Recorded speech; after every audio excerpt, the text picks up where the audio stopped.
Sì, certo. Ah, ho capito quella rossa.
We kindly ask you to take your seats as the handover ceremony is about to begin.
Your Excellencies, distinguished guests, ladies and gentlemen, welcome to the final plenary session and handover ceremony of the Ukraine Recovery Conference 2025. Over the past 2 days, Rome has had the honor of hosting this key international platform, bringing together governments, institutions, business leaders, and civil society in a shared commitment to Ukraine's recovery, reconstruction, and long-term development. Today's ceremony marks the official conclusion of the 2025 edition and the symbolic transition to next year's event. We are pleased to welcome on stage high-level representatives of the countries symbolically and also operationally involved in this handover today. Italy, as the host country of URC 2025. Ukraine, as the country at the heart of our joint efforts.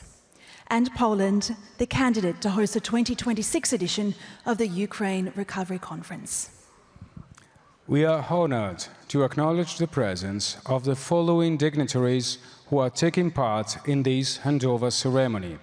The Honorable Edmondo Cirielli, Deputy Minister of Foreign Affairs and International Cooperation. The Honorable Oleksiy Sobolev, First Deputy Minister of Economy of Ukraine. The Honorable Paweł Kowal, Chairman of the Foreign Affairs Committee of the Polish Parliament and President of the Council for Cooperation with Ukraine. Let us now hear closing remarks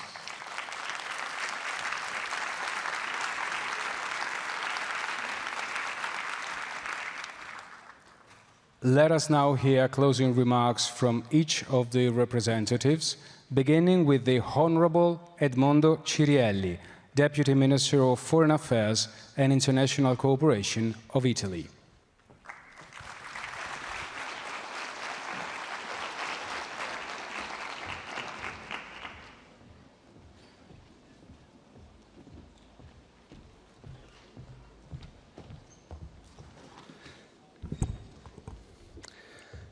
Mr. First Deputy Minister Sobolev, President Kowal, authorities, delegates and guests, I'm particularly glad to speak on behalf of the Italian government at the closing of this conference for the reconstruction of Ukraine.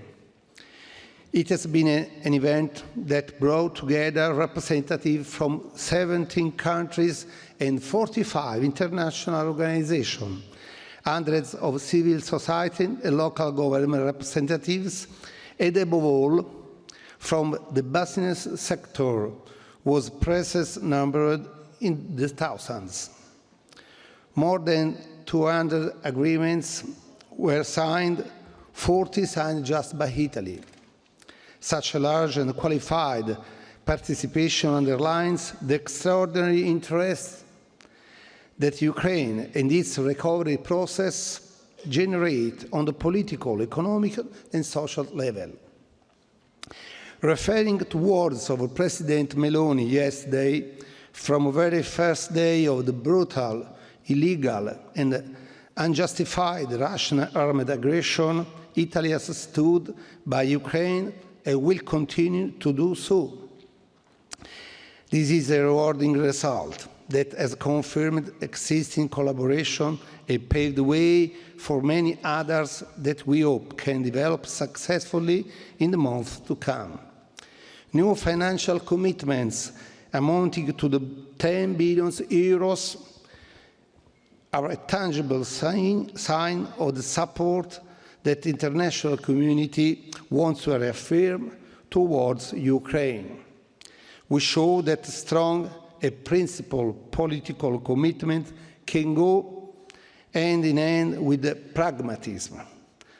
Reconciling politics and policy, it's not easy, but we did it.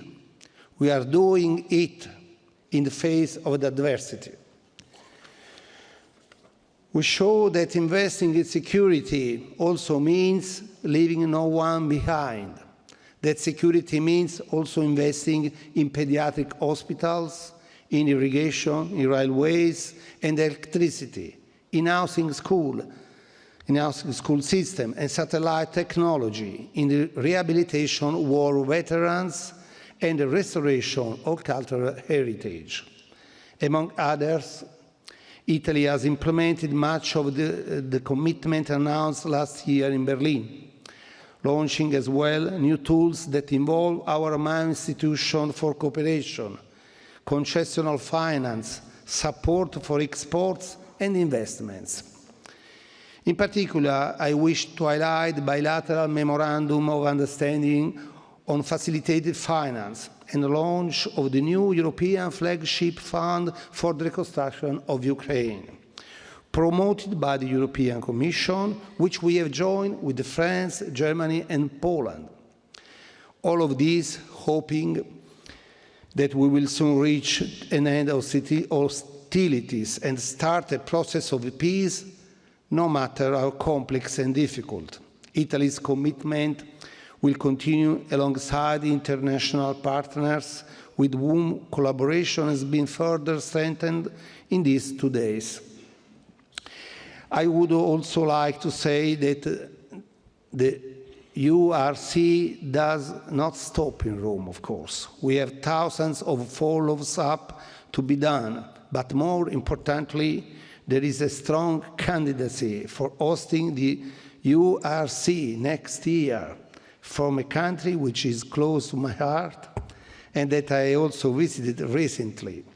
Therefore, I have the floor to the Honorable Paweł Kowal, Chairman of the Steering Committee of the Polish Parliament and head of the Polish Committee for the Reconstruction of Ukraine. Thank you all and see you next year, of course.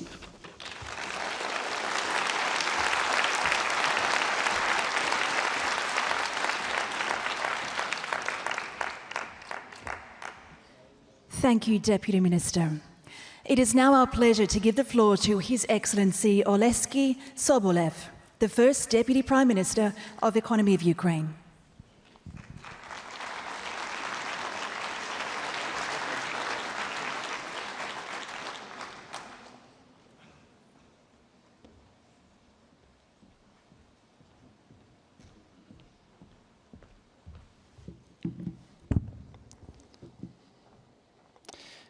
Dear Edmondo Cirelli, dear Honorable Paweł Kowal, ladies and gentlemen, thank you very much for being here, for being with us for the last 3 days, so 2 days of the conference, but I know many of you have been working here extensively during the previous day. Let me sincerely thank our Italian hosts for organizing this year's conference and all our friends and partners for the active participation. And I'd like to give a huge thanks to the team of Davide Cecilia, who helped to execute the conference despite everything, and there was a lot of everything. And I also would like to thank the teams of the Ministry of Economy of Ukraine, led by Maria Zakharenko, and team of MFA, led by Kira Spiridonova, for their great work in helping us to be here. Thank you. Thank you. URC 2025 has brought together over 6,000 participants from 70 countries across the world and 43 international organizations, plus many more contributing to making the event possible. And we're looking forward for final figures that will reflect the full scale of just joint effort, but we already can say that this is the largest and the most productive URC event held. This is fact. So we already seen more than 200 agreements between state and private entities, and total value exceeds 10 billion euros. But we're still calculating that. Thank you. So among some of the key highlights is the strong continued support from the European Union. And the EU has announced a new 2.3 billion package of agreements under Ukraine investment framework. Last year's conference, we've seen 1.4 billion of package. So this is quite an increase. The second is that we'd like to highlight is this European flagship fund for the reconstruction of Ukraine by European Commission and Italy and Poland and France and Germany with other IFIs, European Investment Bank together, and 1 billion for macro-financial assistance package for Ukraine. That shows continued European commitment and shows our progress as a future European member. We also had a number of very important announcements and agreements reached with our host country, Italy, as was just presented, as well as with the other partners like EBRD, AB, Council of Europe Development Bank, World Bank, Switzerland, Norway, France, UK, Belgium, Germany, Lithuania, Poland, Slovakia, and many others. So we can continue just showing how productive this conference was. And the feedback that I got from many of you, I tried to talk with people around this conference and get the feedback, is what differentiates this conference is the buzz.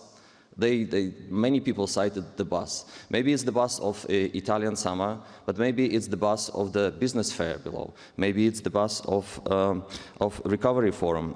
Maybe it's the buzz of the regions of Ukraine. It's definitely the buzz of the Ukrainian defense sector. This is the first time ever was presented here. And defense sector that protects Ukraine right now and protects Europe right now from the Russian aggression. Thank you.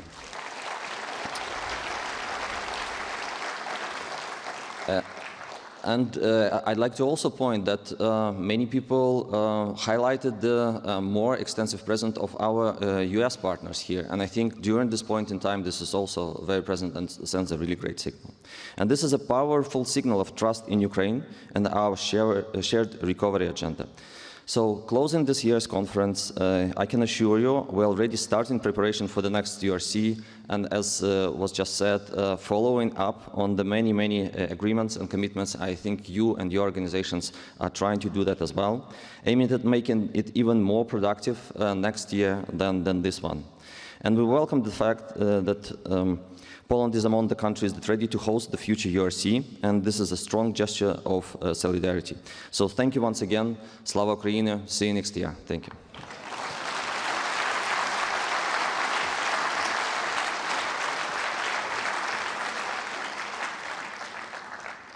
Thank you, Deputy Minister. To conclude this handover, it is now our pleasure to invite the Honourable Paweł Kowal, President of the Council for Cooperation with Ukraine and Chief of the Foreign Affairs Committee of the Polish Parliament.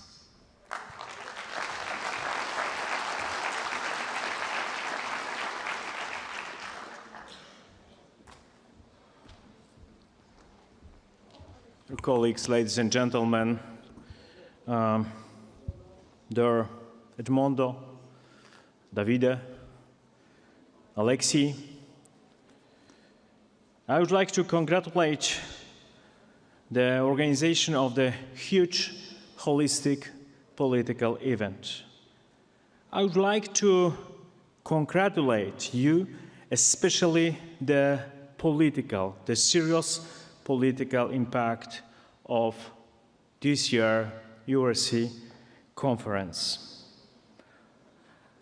I thought, what is the essence of that our meeting in Rome?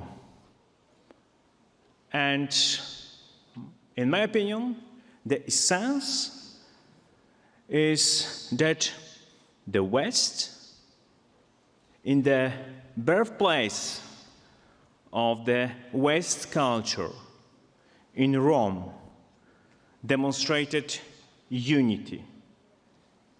It is a result of personal achievement of the Italian leadership led by Prime Minister Meloni. Applause for Prime Minister Meloni.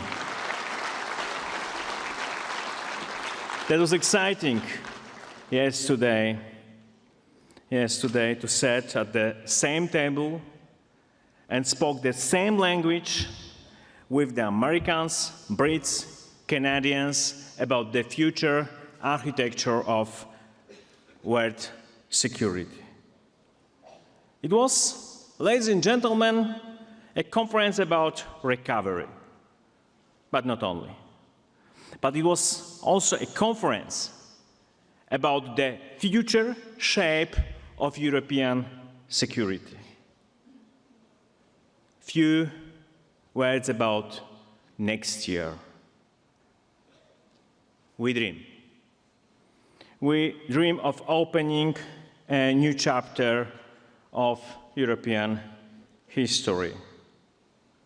Let's open next year the chapter of recovery in peace. Today, it's an important day. The patron saint of these days is Saint Benedict. Benedict of Nursia, it's a patron of the unity of Europe, East and West, East and West. Coincidence? I don't think so. We confirmed here in Rome the opening a new chapter of Ukraine's presence in Europe. We confirmed that the doors to European Union for Ukraine will definitely open. I would like to congratulate also many financial decisions, especially launching of the European flagship fund.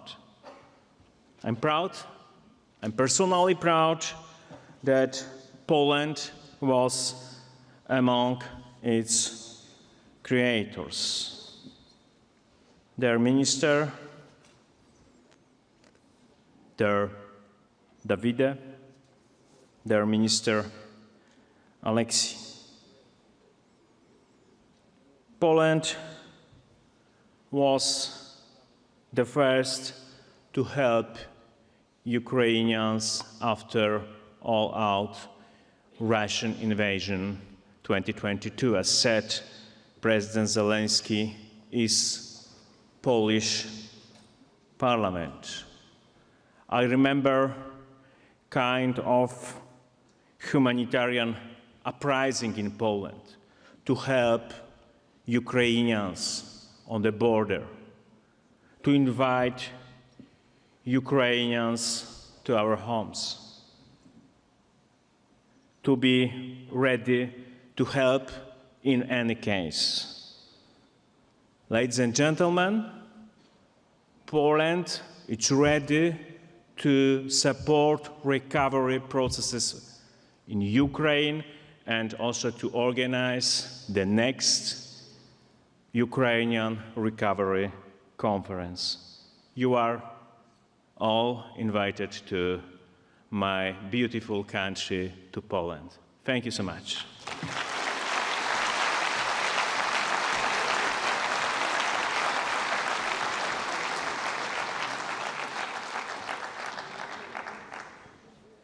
Thank you, Honorable Kowal. With these final remarks, the final plenary session and handover ceremony is over.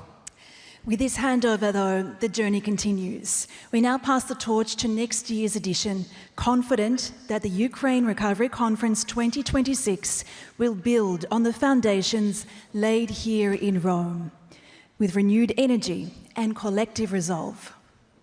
Thank you to all the speakers for their words of commitment, partnership, and vision, and to all of you for being with us and for your unwavering support to Ukraine's recovery. Grazie.